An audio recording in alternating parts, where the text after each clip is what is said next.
ধন্যবাদ। আসসালামু আলাইকুম। আমি ক্যাপ্টেন আহমেদ সাফওয়ান। আমি বড়াইগ্রাম এবং গুরুদাসপুর আর্মি ক্যাম্পে আছি। তো আমরা সার্বিকভাবে আমরা পূজা উদযাপন পরিষদের সাথে আছি এবং সিভিল প্রশাসন এবং পুলিশকেও আমরা সার্বিক হেল্প বা সহযোগিতা করছি।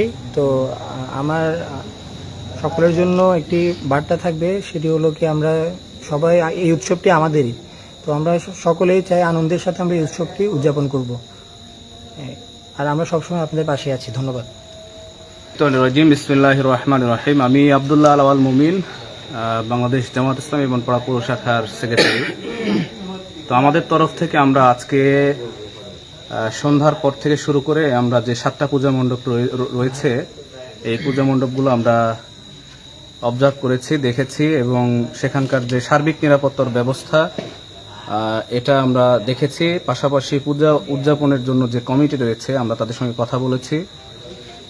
আমরা আশা করছি আমাদের সকলের প্রচেষ্টায় বাংলাদেশ জামাত ইসলামী এবং বাংলাদেশ জাতীয়তাবাদী দল বিএনপি সহ আমাদের বৈষম্য বিরোধী ছাত্র আন্দোলনে যারা অংশ নিয়েছিলেন তারা সহ এবং আমাদের বাংলাদেশ সেনাবাহিনী, বাংলাদেশ পুলিশ, আনসার সহ সকলের সমন্বিত প্রচেষ্টায়, উপজেলা প্রশাসনের সমন্বিত প্রচেষ্টায় আমাদের এই হিন্দু ভাইদের যে সবচেয়ে বড় উৎসব দুর্গোৎসব, এটা সফলভাবে সম্পন্ন হবে, নিরাপত্তার সাথে পালিত হবে, এটা আমরা প্রত্যাশা রাখছি। পাশাপাশি আমাদের বাংলাদেশ জামাত ইসলামী বনপাড়া পৌর শাখার পক্ষ থেকে সার্বিক নিরাপত্তার জন্য আমরা পুলিশ, সেনাবাহিনী, এনএসআই, ডিএসবি সহ সকল শাখাকে আমরা সহযোগিতা করার জন্য আন্তরিকভাবে চেষ্টা করে যাচ্ছি।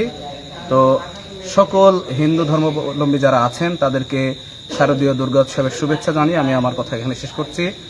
সকলকে শারদীয় শুভেচ্ছা। আচ্ছা, যেমনটি শুনছিলেন প্রিয় দর্শক, এই মুহূর্তে অর্থাৎ এই হারোয়া কালীবাড়ি মন্দিরে পরিদর্শন করতে এসেছেন আমাদের বড়াইগ্রাম গুরুদাসপুরের বাংলাদেশ সেনাবাহিনীর নিয়োজিত দায়িত্বপ্রাপ্ত সাফওয়ান ক্যাপ্টেন স্যার, এবং পাশাপাশি আরও উপস্থিত আছেন বাংলাদেশ জামাত ইসলামীর বনপাড়া পৌর শাখার সেক্রেটারি আব্দুল্লাহ আল মুমিন সহ হিন্দু পরিষদের বিভিন্ন নেতৃবৃন্দ এখানে উপস্থিত রয়েছেন।